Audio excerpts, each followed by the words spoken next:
Hello everyone, welcome back. In today's video, we are going to do some coding exercises regarding the typecasting.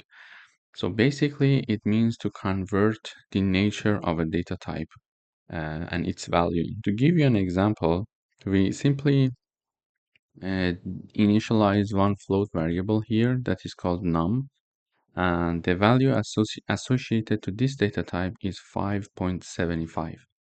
Then we initialize one integer number called result and assign the value of num, which is a float, to the result.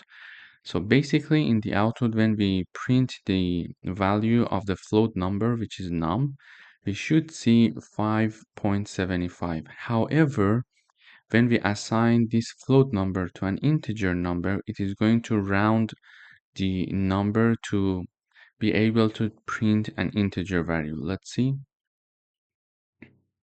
Okay, so here we see that the float number is 5.75. However, when it is assigned to an integer number, the value is 5. So when basically one float number is assigned to an integer number, or basically when we are converting the type of the data, it is going to round the number, so it is possible to print the integer number. So, and every time it is going to round down unless we tell it to do the round up.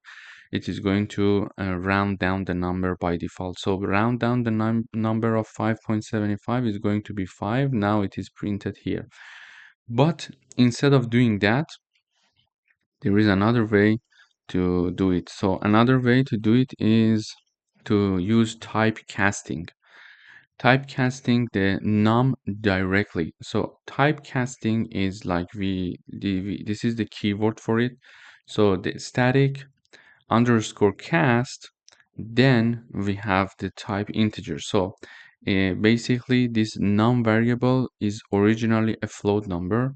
Here we type down the destination, the target data type, which is integer in our case right now. And then we use the keyword static cast. So it is going to directly print the value of the num variable as it is an integer. So now we can run. Okay, so here we see that we're getting the same result. So in order to do it directly and avoid declaring a new variable and then assign the previous variable to the new variable here, we can directly use typecasting, static cast, and then the target data type in here, and then this is the name of the variable that we would like to perform the typecasting over it. So basically it's a very easy concept, but it is very useful. We're going to do some more coding exercises with respect to this typecasting and also provide it to expand the exercises to pointers, for example, using typecasting for pointers. Thank you for watching.